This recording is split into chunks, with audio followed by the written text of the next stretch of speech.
Hey, Kerry here. I hope you've been seeing the videos that I've been doing relative to Amazon's move into the real estate business.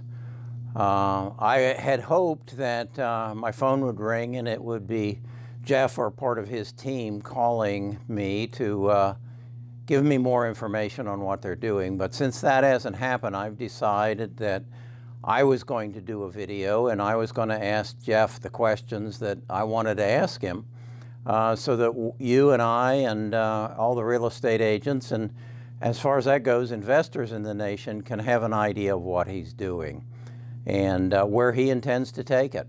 So with that in mind, what you're going to see after this little brand roll is my video directed to Jeff Bezos.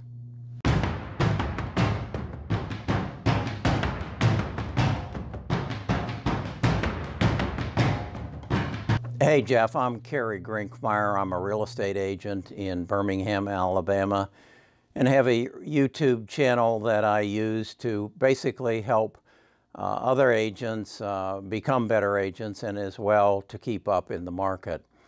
And we've all recognized that you've made a major move into the real estate market on July 23rd of this year. It happens to coincide with I think it was about 24 years ago in July, you notified the world that you were going to be selling books out of your garage. So rather than wait and see what exactly you're going to do with this and what your intentions are, I thought I'd ask you some questions.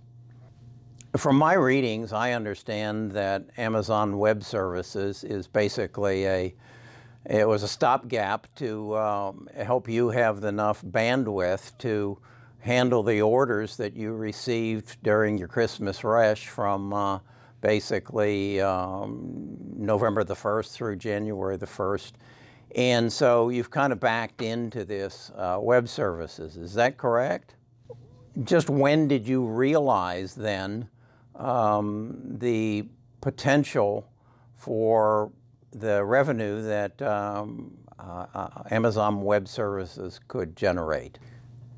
I just recently read about your move to monetize the data that you've gathered over the last 5, 6, 7 years from automobiles and the dramatic change it was going to make in the revenue streams from your company, and that in fact that data could amount to $450 to $750 billion, which in itself would increase the size of your company by 3 to 4-fold.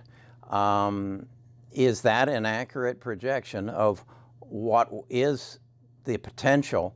And with that recognition, is that why you've decided, what it appears to me, to put yourself in a position to be gathering data out of households? Is that a correct analysis of the situation?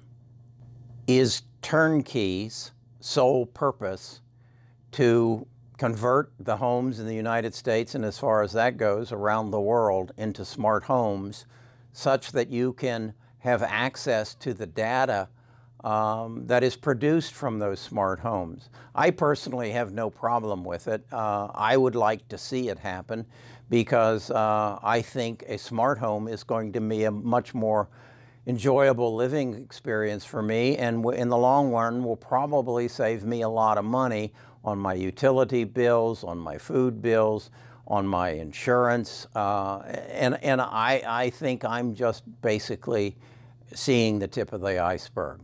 Would that be a correct assumption on my part? Can you give me some insight from you and your team as to what a totally smart home might look like and how it might function and how it might better my living experience?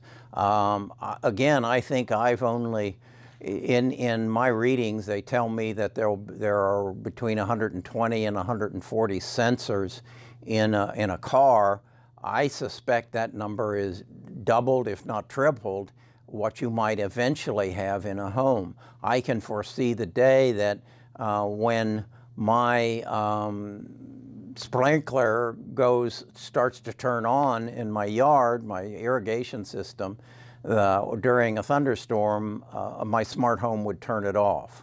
That my smart home would tell me when my furnace needed to be replaced, or even if I needed solar panels on the back south side of my home. Can you elaborate on what a smart home just might look like for someone like me? With all that in mind, what would you project the amount of data that would come out of a smart home on a daily basis? From again, what I read, it's about 4,000 megabytes per day out of every car.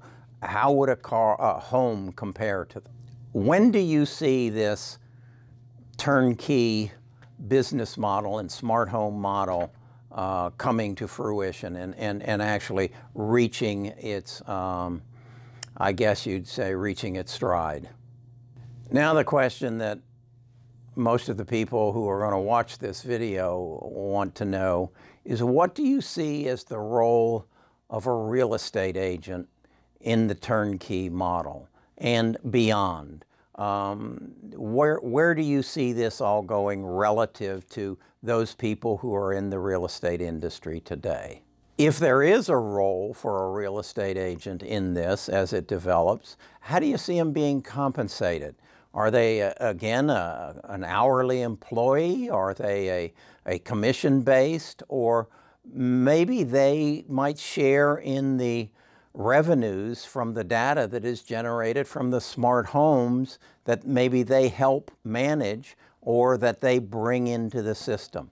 Give me some insight as to how you see that eventually working out. Is it your intention or projection that turnkey would basically put most of the other real estate brokers in today's world out of business?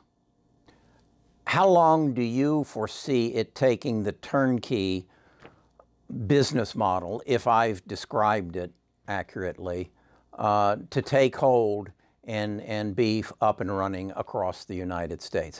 Particularly, how long do you think before you see it coming to Birmingham, Alabama?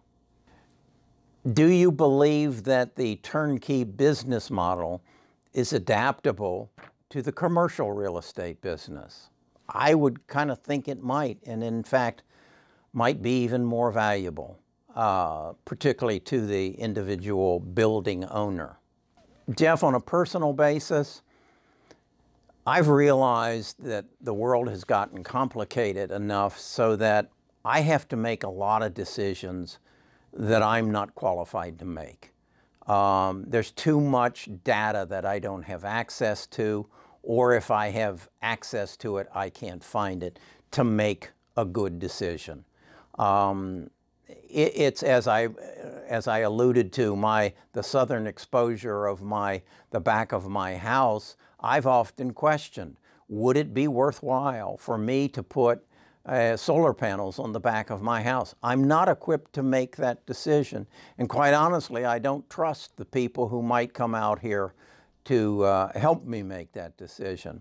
But if I had a life home advisor who could point to data and support me in making my decisions, I think I'd live a much more comfortable and efficient life. I just was in a position where I had a leased car and I had to make a decision as to whether I was going to turn that car in and lease a new one, or if I was going to purchase a new car, or if I was going to purchase the car I had. I really didn't feel I was qualified to make the decision. There were just too many variables. And I ended up buying the car because I knew the guy who had driven it, me.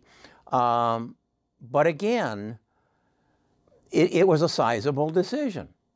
I think there is room in this world and in the home market for a life home advisor.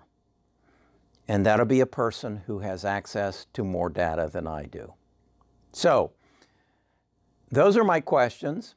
I think there's a lot of people who'd like to hear the answers.